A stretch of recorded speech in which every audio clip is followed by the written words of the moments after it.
ஆண்டவராகிய இயேசு கிறிஸ்துவின் நாமத்தில் உங்களுக்கு வாழ்த்துக்கள். எல்லாரும் எப்படி இருக்கீங்க? சோமா இருக்கீங்களா? சந்தோஷமா இருக்கீங்களா? இந்த நாளிலும் ஆண்டவர் கொடுக்கிற ஆசீர்வாதமான வார்த்தை தீத்து 1 Titus chapter 1 verse 13 in English. விசுவாசத்திலே ஆரோக்கியம் உள்ளவர்களாய் இருக்கும்படி நீ அவர்களை கண்டிப்பாய் கடிந்து கொள். அருமையான தேவனுடைய பிள்ளைகளே, நம்முடைய ஆண்டவர் நமக்கு அவரை குறித்ததான விசுவாசத்தில் வளர வேண்டும் என்று கட்டளை கொடுத்திருக்கிறார். ஆனால் கடைசி நாட்களிலே கட்டுக்கதைகளும் சத்தியத்தை விட்டு விலகுகிற மனிதர்களுடைய கற்பனைகளும் அநேக மனிதர்களை விசுவாசத்தை விட்டு விலக்கும்படிக்கு செயல்படுகிறது. அப்பொழுது நாம் என்ன செய்ய வேண்டுமாம்? விசுவாசத்தில் நாம் ஆரோக்கியம் உள்ளவர்களாய் இருக்கும்படிக்கு, பிறரும் விசுவாசத்தில் ஆரோக்கியம் உள்ளவர்களாய் இருக்கும்படிக்கு நாம் கண்டிப்பாக கடிந்து கொள்ள வேண்டும்.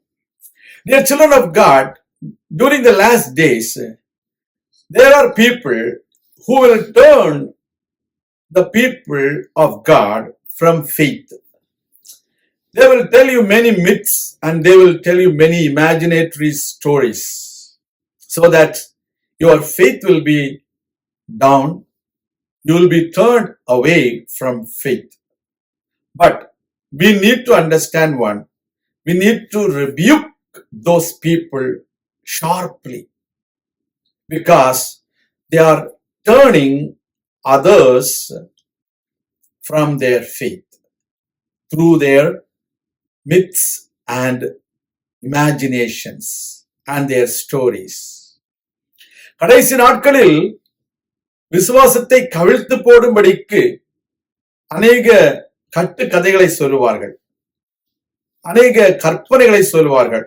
அவர்களை நாம் விசுவாசத்தில் ஆரோக்கியம் உள்ளவர்களாய் இருக்கும்படிக்கு கடிந்து கொள்ள வேண்டும் என்று வேதம் சொல்கிறது. ஆண்டவராகிய இயேசு கிறிஸ்து சொன்னார், மனுஷகுமாரன் வரும்போது அவர் விசுவாசத்தை காண்பாரோ என்று சொல்லி. கடைசி நாட்களிலே விசுவாசத்தை விட்டு மனிதர்கள் விலகி போகிற காலம் வரும். விசுவாச துரோகம் முந்தி நேரிடும், கேட்டின் மகன் வெளிப்படுவான் என்று வேதம் சொல்கிறது. இப்படிப்பட்டதான காரியங்கள் வரும் பொழுது நீங்களும் நானும் நாம் விசுவாசத்தில் ஆரோக்கியம் உள்ளவர்களாய் இருக்கும்படிக்கு கடிந்து கொள்கிற ஒரு ஊழியத்தை செய்ய வேண்டும்.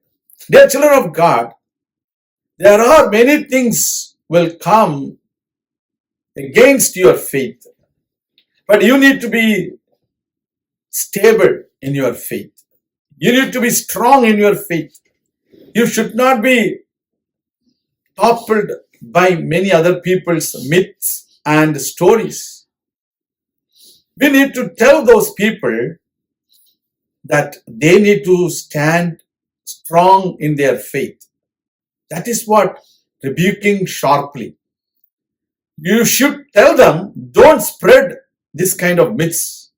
Don't spread this kind of imaginatory stories. Please stop it. That is how we need to turn those people, those who are spreading the rumors, those who are spreading the gossips, and stop them. We have to stop them. We have to rebuke them. It is very important.